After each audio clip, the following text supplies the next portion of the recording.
Hello and welcome back everyone to La-Mulana Randomizer, and in this episode we'll be getting monies by showing off how to exploit the fairy system. Can't wait. Gotta But first we must upgrade attempt to do your Key Fairy crate stuff. And you are late. Money. It's a drop. Gotta kill fish while they're wandering around on top.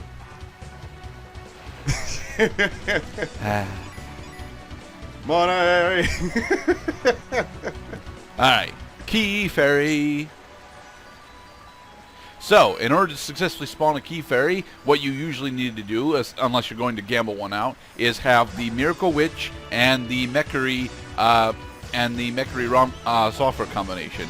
What this will do is it will force a Key Fairy spawn at a fairy point. We've not yet seen fairy points because we just unlocked the ability to get them by talking to Freya when we have the Isis pendant. We do not have enough coins in order to buy the rolling shuriken yet. Damn. Extensive game map that changes as you advance the story. Check. Incentive to actually check said areas again in order to confirm whether or not changes occurred. Check. Explosive plants that continue throwing dust particles at you. Check.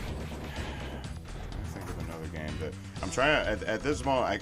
I've been playing quite a bit of Soulsborne games lately, so I'm trying to think of a game that is not a From Software game that actually changed. Well, Dead Rising is one. That's a good example of a game that changes as the time advances.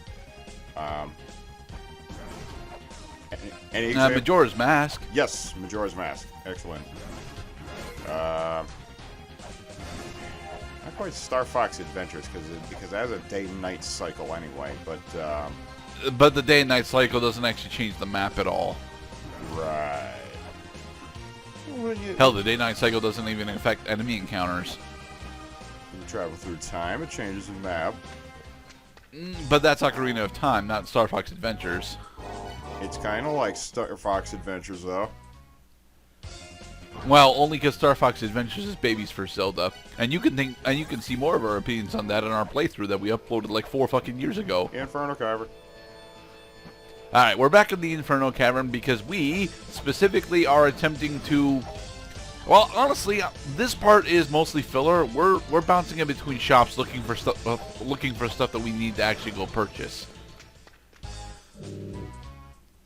Money burning a hole in your pocket. No, it is not. But we are attempting to spend the money that we have anyway. Hi, Sean. Bye, Sean.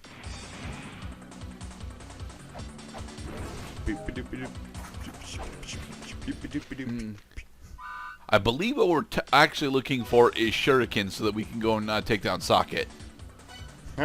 Socket. Exactly the kind of thing you would find in a Gearbox. No, but Gearbox isn't published this game, so there.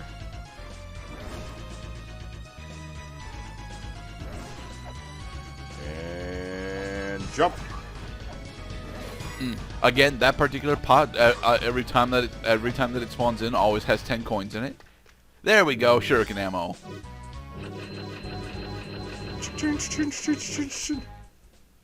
Alright, now that we have shuriken ammo, let's see, what else are we attempting to do? Alright, we are attempting to unlock the Belmont shop. Is it all stranger?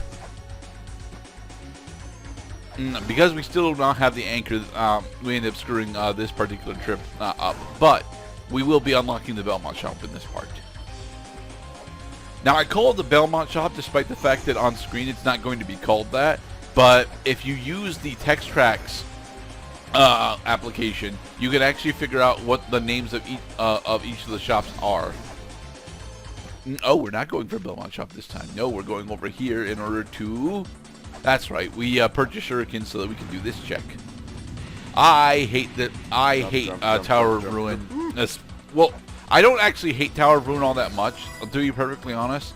But the bottommost level of Tower of Ruin is like my third least favorite area in the entire game. Well, 4, 5, 6, 7, 8, 9, 10. With the theming I am recognizing so far, this stage is fabulous. Kind of.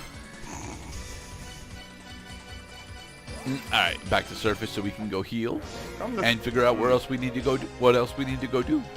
Come to think of it, I'd say concentration of a very wide space, concentrating on like one person, like a dancer for instance, and clearly visible and stuff. Yeah, I could see that as ancient entertainment. And their descendants are trying to haunt you with curses for all eternity. She is actually part of an important endgame puzzle that we will be doing later.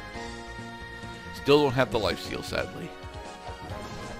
Well, you spend enough time in a place and you realize it's definitely somewhere. All right, past Gurdette. Where else are we? Where else do we need to go? Play catch with me. Bye.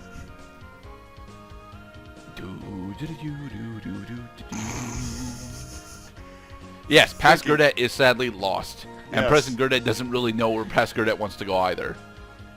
Okay, but being lost means that by the power of, we can actually solve exactly what a little thinking can do. Look at all the items that we have. We have almost everything, actually. We are missing, what, 3 sacred orbs, the anchor, and I think we're still missing the katana.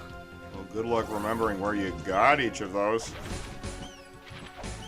Room. Oh, and we're still missing the birth and life seals. Not birth, sorry. The life and we're missing life and birth. It's origin seal that I'm missing in my current playthrough. Now, in order to get through weight doors, refresh my memory, do you have to replace the weight every time you go through it, or is it just a one-time deal? You do have to replace the weight every time that you go through it. It's what makes specifically a Chamber of Birth such a fucking nightmare to go through. So then the only other thing that could be used as landmarks to suggest places where you've already been, because there are no shining coins in this game, is treasure chests and broken walls, like that broken wall. Alright, here we are showing off how to use snapshots. There are specific rooms in the game that if you use the Torud software, like so,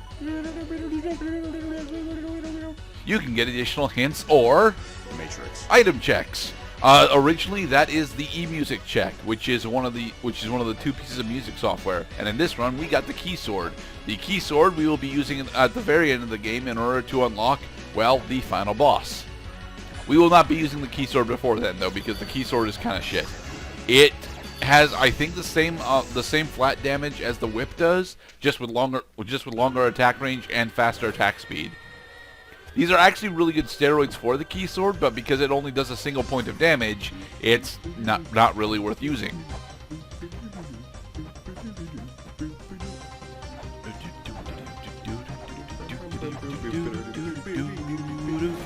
Yeah, Chamber of Birth may be a terrible area for us to travel through, but it has a kick-ass soundtrack attached to it. So The theming kind of reminds me of Stage 6 from Oracle of Seasons. I'm trying to read the Ancient Ruins level. It's a lot. I mean, I'd say it's the instrumentation that reminds me a lot of it, but also like the sensation of it's kind of like a dance. This is this is a rockin' step tune, 140 BPM. Hell yeah.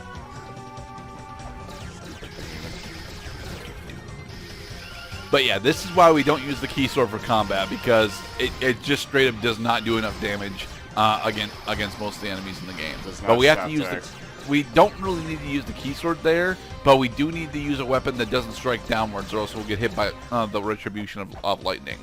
This makes the mirror where Palenque is trapped up here, but we still need the Pachek key in order to summon Palenque. And because we don't have this, the life seal yet, we can't solve the darkness puzzle in Chamber of Extinction quite yet.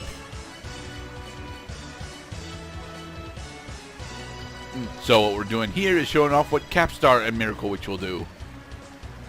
which I already spoiled slightly earlier in the video. That is the price of audio commentary, though. Potential spoilers for those of us who are unaware of that spoilers can happen. Well, it's a darn good thing I'm here to represent those of us who are not aware that it's a spoil thing and also do not share the disappointment of being spoiled to the thing before it was so coveted. This is the Luck Fairy. What the Luck Fairy does is it multiplies both the chance and rewards of getting drops by a significant amount. I believe it's actually a multiplier of 10. But why are we in this area that we can't see anything in? Well, in the top right of the screen, you may have been able to see. It's actually a multiplier of 3. You may have been able to see that there are four chests. There are 4 breakable blocks here. Because we have the axe and the bracelet, what we can do is shift back and forth between these 2 rooms because of the curse that is placed on the Chamber of Extinction, in order to just grind this particular spot for almost infinite monies. If you are actually good at the game and get a little bit lucky on your randomization, you do not ever need to actually do this. But I am broke and have things to buy, so we're getting almost infinite money right now. All right, and there we go. And well, given enough frames and enough commentary to explain what's happening, yes, this is ostensibly a loop. It's not even ostensibly a loop. It's very literal. This is very literal loop. Also, the other software combination that we have active right now is Mechary and Mirai, which I believe decreases the respawn timers on fairy points. Otherwise, fairy points take a full 5 minutes to reset, but you can cheese that out by doing a soft reset of the game, I think. I know that soft reset works in La-Mulana 2. I'm not entirely sure if it works in La-Mulana 1. I see a little silhouette of a mask, a lightning, very, very frightening. Ironically enough, because Galileo was not actually a father of modern civilization, none of the Greek philosophers are actually in this game. He's just a poor boy from a poor family. Spare him this life from this monstrosity. I don't know. The syncopation on dropping the axe actually reminded me of Bohemian Rhapsody by Queen. I find that quite fun. Oh, are you satisfied, good sir? Well, actually, we ran out of Luck Fairy, so. What do you mean? Yeah. You can run out of Luck Fairy? Yes, you can run out of Luck Fairy. All the fairies have a limited time duration for which they are active. Luck Fairy lasts somewhere between 2 and 3 minutes, I think. It definitely felt like 2 minutes. And yeah, now that we have 600 coins, we can go and purchase just about anything in the ruins that we know about, like the shell horn, which we will be getting shortly. Okay, so it's not a true loop. You have to recharge a fairy, and it takes time to recharge a fairy. Boy, this is stupid. This is one of those things that there's a video I saw recently that games that punish you for finding cheesy ways to go through it. Crash 3 is one that I actually did not know about. This should be another one. I think that remakes of this should actually like scold the player for trying to get the gold. Like they'll drop like, oh, you want gold? You get buried in gold and you die. No, for the record, this is the remake. Well, they should have punished you somehow for doing that because that was in the first game too. Although it was significantly harder to do in the first game because I don't think that particular room actually had that loop engaged in the original game.